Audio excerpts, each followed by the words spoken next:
Hello everyone, I am Dr. Robinson, Chief of Staff, Wake County Public Schools. And I'm Lindsay Mahaffey. I'm the chair of the Wake County Board of Education. Recently, our board adopted a new strategic plan. This will be our guide for the next 5 years as we educate our students for academic success. And this was done with input from members of the community, our families, our educators, in order to make sure that everyone has buy-in to this work. This framework includes strategic priorities with goals nestled under that, and below that, some aims.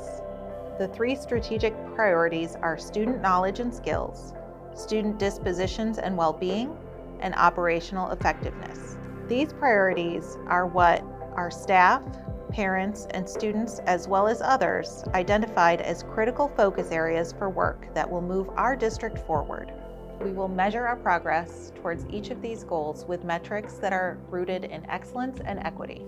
The action steps to achieve each of these goals are our aims. Just to expand on some of the things that Chairman Mahaffey shared with regards to the development of the strategic plan, when we say we involved all community stakeholders, we really did.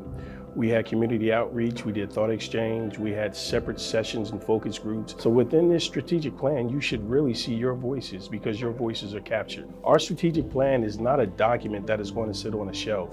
Rather, it is the guidelines that we have and the expectations that we have to ensure student success. The thing that was established, that was agreed upon amongst all stakeholders, we took a vote and we sent it out to various people, and they wanted the thing to be pathways to excellence and equity. Strategic Priority 1 is student knowledge and skills. This priority is based on students' development in critical thinking, communication, collaboration, and creativity, commonly called the 4 C's. In support of these skills, we'll focus on foundational literacies and knowledge in the core subjects of reading and language arts, mathematics, science, social studies, fine arts, digital literacy, financial literacy, and other content areas.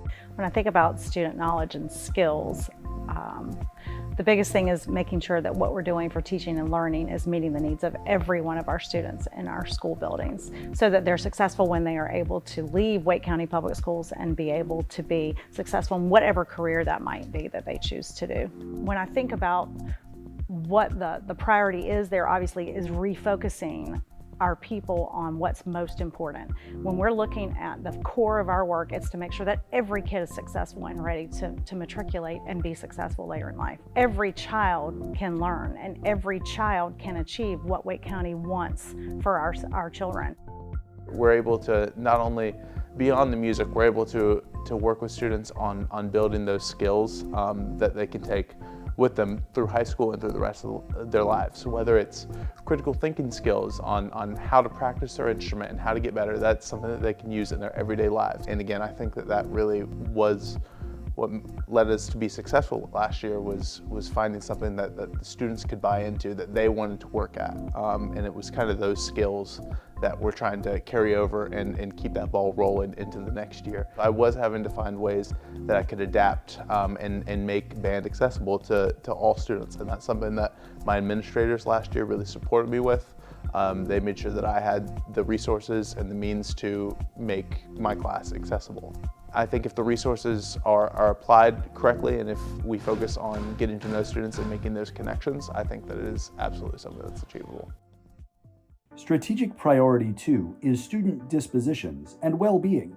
We will prioritize caring for both students and staff as individuals, as well as developing and maintaining positive social, emotional, behavioral, and mental health. I think that the priority of well-being and disposition is exactly where we need to be. I think that if we're able to prioritize and support students and families on those elements, that all the other things are going to fall into place easier. In order to do a lot of the interventions and things that we're doing, we want them to be present. But we also have to think about what are the elements that are going to help them be present, right? How do we make it a safe, inviting, engaging place that students want to come to and that families feel safe and supported by. I'm a big believer in family engagement, and what that looks like is equitably engaging families. Every family in different situations engages differently. When we're talking about the whole child, well-being physically, emotionally, socially, really working on supporting all of those elements so that they can be functional academically as well. some ways, my teachers have supported me and other students, particularly since coming back from the pandemic, are socially, academically, and overall, they have just been great mentors. I know this type of support has helped more students be successful in school, but it has also helped more students develop positive relationships with others, make good decisions, and gain confidence in themselves.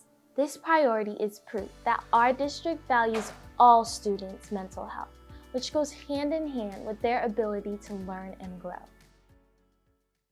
Strategic Priority 3 is operational effectiveness.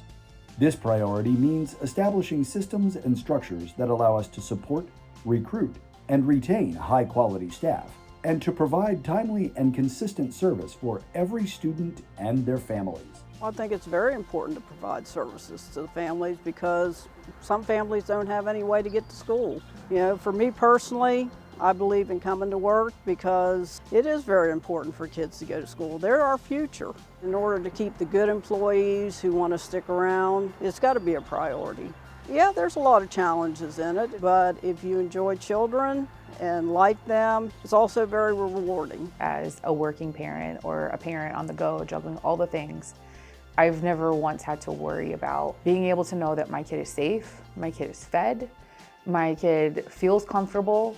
And as a parent, I have had really great just interactions, to be honest. It's a very human exchange, it's community building, it's relationship building. And most of the time, that's really what it's all about, right? Like if you have a concern or a grievance, just being heard, just being understood and acknowledged as a human is, I really truly feel that that's half the battle. One of the things that I will share, just to piggyback on what you talked about and discussed, is that how the board has charged us to make sure that we're doing everything that we do to ensure student success. So we must exhaust every effort to ensure all students succeed, which includes differentiation of resources. That is equity. If every child feels seen and loved and cared for in our building, then they will be more likely to be academically successful and we'll see them cross that stage.